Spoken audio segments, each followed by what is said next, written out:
Bienvenidos a leer toda la Biblia. Junio 12, Primera de Reyes, capítulo 9, verso 1 al capítulo 10, verso 29. Así que Salomón terminó de construir el templo del Señor y también el palacio real. Llevó a cabo todo lo que había pensado hacer.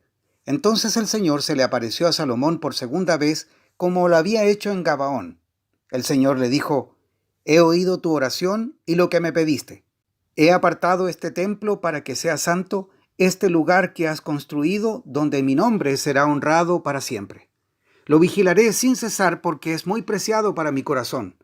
En cuanto a ti, si me sigues con integridad y rectitud, como lo hizo tu padre David, y obedeces todos mis mandatos, decretos y ordenanzas, entonces estableceré tu dinastía en el trono de Israel para siempre. Pues a tu padre David le prometí: siempre habrá uno de tus descendientes en el trono de Israel. Pero si tú o tus descendientes me abandonan y desobedecen los mandatos y los decretos que les he dado, y sirven y rinden culto a otros dioses, entonces desarraigaré a Israel de la tierra que le he dado. Rechazaré este templo que hice santo para honrar mi nombre. Haré que Israel sea objeto de burla y de ridículo entre las naciones. Y aunque ahora este templo sea imponente, todos los que pasen por allí quedarán horrorizados y menearán la cabeza con asombro. Preguntarán: ¿por qué habrá hecho el Señor cosas tan terribles a esta tierra y a este templo? Y la respuesta será: porque los israelitas abandonaron al Señor su Dios, quien sacó a sus antepasados de Egipto, y rindieron culto a otros dioses y se inclinaron ante ellos. Por esa razón el Señor les envió tantas calamidades. Salomón tardó 20 años en construir el templo del Señor y su propio palacio real. Al cabo de ese tiempo, Salomón le dio a Hiram, rey de Tiro, 20 ciudades en la tierra de Galilea. Hiram había provisto toda la madera de cedro y de ciprés y todo el oro que Salomón había pedido. Sin embargo, cuando Hiram llegó desde Tiro para ver las ciudades que Salomón le había dado, no le gustaron nada. ¿Qué clase de ciudades son estas, hermano?, le preguntó. Por eso Hiram llamó a esa región Kabul, que significa sin ningún valor, y así se conoce hasta el día de hoy. Sin embargo, Hiram le pagó a Salomón 4,000 kilos de oro. Este es el relato del trabajo forzado que el rey Salomón impuso para la construcción del templo del Señor, el palacio real, los terraplenes, la muralla de Jerusalén y las ciudades de Azor, Megiddo y Geser. El faraón, rey de Egipto, había atacado y conquistado Geser, mató a la población cananea e incendió la ciudad. Luego se la dio a su hija como regalo de bodas cuando ella se casó con Salomón. Así que Salomón reconstruyó la ciudad de Geser. También fortificó las ciudades de Bet-Orón de abajo, Baalat y Tamar en el desierto que está dentro de su tierra. Construyó ciudades como centros de almacenamiento, así como ciudades para sus carros de guerra y sus caballos. Construyó todo lo que quiso en Jerusalén, en el Líbano y por todo su reino. En esa tierra todavía había habitantes que no eran israelitas, entre los cuales se encontraban amorreos, hititas, fereceos, heveos y jebuseos. Todos ellos eran descendientes de las naciones que el pueblo de Israel no había destruido por completo. Entonces Salomón les impuso trabajo forzado y los hizo parte de sus trabajadores, y en esa condición trabajan hasta el día de hoy. Pero Salomón no obligó a ningún israelita para el trabajo forzado, sino que los puso a su servicio como soldados, funcionarios de gobierno, oficiales y capitanes en su ejército, y comandantes y conductores de sus carros de guerra. Salomón designó a 550 de ellos para que supervisaran a los trabajadores de sus diversos proyectos. Salomón trasladó a su esposa, la hija del faraón, de la ciudad de David al palacio nuevo que le había edificado. Luego construyó los terraplenes. 3 veces al año Salomón presentaba ofrendas quemadas y ofrendas de paz sobre el altar que había construido para el Señor. También quemaba incienso al Señor. Finalmente terminó el trabajo de construir el templo. El rey Salomón también construyó una flota de barcos en Esión-Geber, un puerto cerca de Elat en la tierra de Edom, a la orilla del Mar Rojo. Hiram envió tripulaciones de marineros expertos para navegar los barcos junto con los hombres de Salomón. Navegaron hasta Ofir y regresaron con unos 14,000 kilos de oro que entregaron a Salomón. Cuando la reina de Saba se enteró de la fama de Salomón, fama que honraba el nombre del Señor, fue a visitarlo para ponerlo a prueba con preguntas difíciles. Llegó a Jerusalén con un gran séquito de asistentes y una enorme caravana de camellos cargados con especias, grandes cantidades de oro y piedras preciosas. Cuando se presentó ante Salomón, habló con él acerca de todo lo que ella tenía en mente.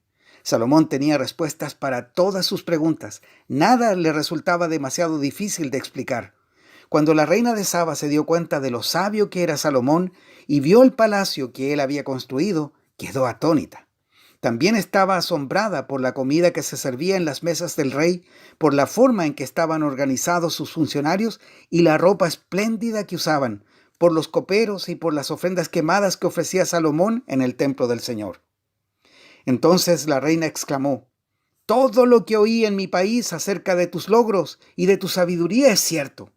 Yo no creía lo que se dijo hasta que llegué aquí y lo vi con mis propios ojos. De hecho, lo que había oído no refleja ni la mitad. Tu sabiduría y prosperidad superan ampliamente lo que me habían dicho. ¡Qué feliz debe estar tu pueblo! ¡Qué privilegio para tus funcionarios estar aquí en tu presencia día tras día, escuchando tu sabiduría! Alabado sea el Señor tu Dios, quien se deleita en ti y te ha puesto en el trono de Israel. Debido al amor eterno del Señor por Israel, Él te ha hecho rey para que puedas gobernar con justicia y rectitud». Luego le regaló al rey 4,000 kilos de oro, grandes cantidades de especias y de piedras preciosas. Nunca más entraron en el reino tantas especias como las que la reina de Saba le regaló al rey Salomón.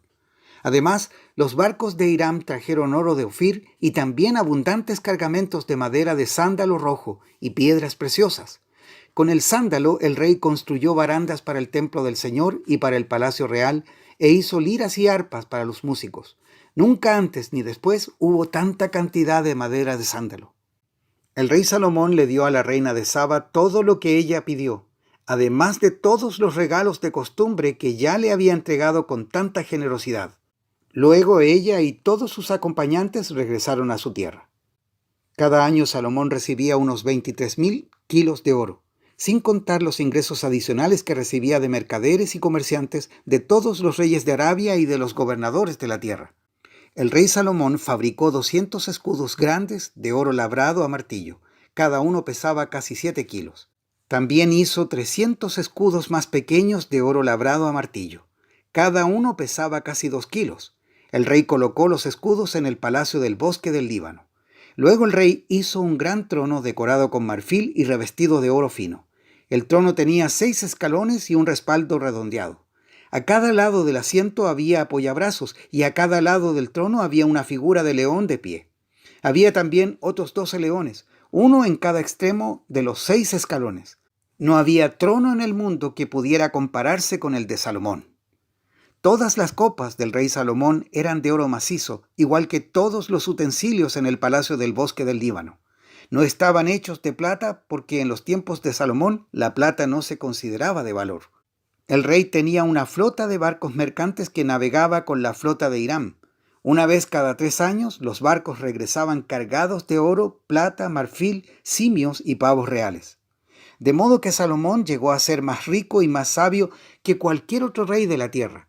Gente de todas las naciones lo visitaban para consultarlo y escuchar la sabiduría que Dios le había dado. Año tras año, cada visitante le llevaba regalos de plata y oro, ropa, armas, especias, caballos y mulas. Salomón acumuló gran cantidad de carros de guerra y caballos. Tenía 1,400 carros y 12,000 caballos. Los colocó en las ciudades designadas para guardar los carros y también cerca de él en Jerusalén. El rey hizo que en Jerusalén la plata fuera tan abundante como las piedras. Además, la valiosa madera de cedro era tan común como la higuera sicómoro que crece en las colinas de Judá. Los caballos de Salomón se importaban de Egipto y de Cilicia. Los mercaderes del rey los adquirían en Cilicia a precio de mercado. En ese tiempo, un carro egipcio costaba 600 piezas de plata y los caballos se vendían a 150 piezas de plata. Después, los exportaban a los reyes de los hititas y a los reyes de Aram. Hechos capítulo 8 versos 14 al 40. Cuando los apóstoles de Jerusalén oyeron que la gente de Samaria había aceptado el mensaje de Dios, enviaron a Pedro y a Juan allá. En cuanto ellos llegaron, oraron por los nuevos creyentes para que recibieran el Espíritu Santo. El Espíritu Santo todavía no había venido sobre ninguno de ellos porque solo habían sido bautizados en el nombre del Señor Jesús. Entonces Pedro y Juan impusieron sus manos sobre esos creyentes y recibieron el Espíritu Santo. Cuando Simón vio que el Espíritu se recibía cuando los apóstoles imponían sus manos sobre la gente, les ofreció dinero para comprar ese poder.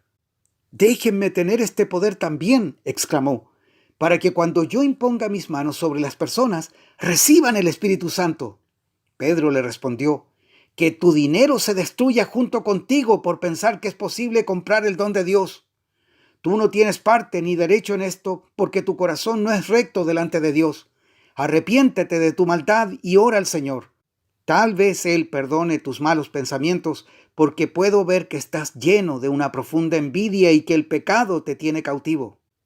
«Oren al Señor por mí», exclamó Simón, «que no me sucedan estas cosas terribles que has dicho». Después de dar testimonio y predicar la palabra del Señor en Samaria, Pedro y Juan regresaron a Jerusalén. Por el camino se detuvieron en muchas aldeas samaritanas para predicar la buena noticia. En cuanto a Felipe, un ángel del Señor le dijo: «Ve al sur por el camino del desierto que va de Jerusalén a Gaza». Entonces él emprendió su viaje y se encontró con el tesorero de Etiopía, un eunuco de mucha autoridad bajo el mando de Candace, la reina de Etiopía. El eunuco había ido a Jerusalén a adorar y ahora venía de regreso. Sentado en su carruaje, leía en voz alta el libro del profeta Isaías. El Espíritu Santo le dijo a Felipe: «Acércate y camina junto al carruaje». Felipe se acercó corriendo y oyó que el hombre leía al profeta Isaías. Felipe le preguntó: «¿Entiendes lo que estás leyendo?». El hombre contestó: «¿Y cómo puedo entenderlo a menos que alguien me explique?». Y le rogó a Felipe que subiera al carruaje y se sentara junto a él. El pasaje de la Escritura que leía era el siguiente: «Como oveja fue llevado al matadero, y como cordero en silencio ante sus trasquiladores, no abrió su boca. Fue humillado y no le hicieron justicia. ¿Quién puede hablar de sus descendientes? Pues su vida fue quitada de la tierra». El eunuco le preguntó a Felipe: «Dime, ¿hablaba el profeta acerca de sí mismo o de alguien más?». Entonces, comenzando con esa misma porción de la Escritura, Felipe le habló de la buena noticia acerca de Jesús. Mientras iban juntos, llegaron a un lugar donde había agua, y el eunuco dijo: «Mira, allí hay agua. ¿Quién pide que yo sea bautizado?». Ordenó que detuvieran el carruaje, descendieron al agua y Felipe lo bautizó. Cuando salieron del agua, el Espíritu del Señor arrebató a Felipe. El eunuco nunca más volvió a verlo, pero siguió su camino con mucha alegría. Entretanto, Felipe se encontró más al norte, en la ciudad de Azoto. Predicó la buena noticia allí y en cada pueblo a lo largo del camino, hasta que llegó a Cesarea. Salmos capítulo 130, versos 1 al 8. Desde lo profundo de mi desesperación, oh Señor, clamo por tu ayuda. Escucha mi clamor, oh Señor, presta atención a mi oración. Señor, si llevaras un registro de nuestros pecados, ¿quién, oh Señor, podría sobrevivir? Pero tú ofreces perdón para que aprendamos a temerte. Yo cuento con el Señor, sí, cuento con Él. En su palabra he puesto mi esperanza. Anhelo al Señor más que los centinelas el amanecer. Sí, más de lo que los centinelas anhelan el amanecer. Oh Israel, espera en el Señor, porque en el Señor hay amor inagotable. Su redención sobreabunda. Él mismo redimirá a Israel de toda clase de pecado. Proverbios 17, versos 2 al 3.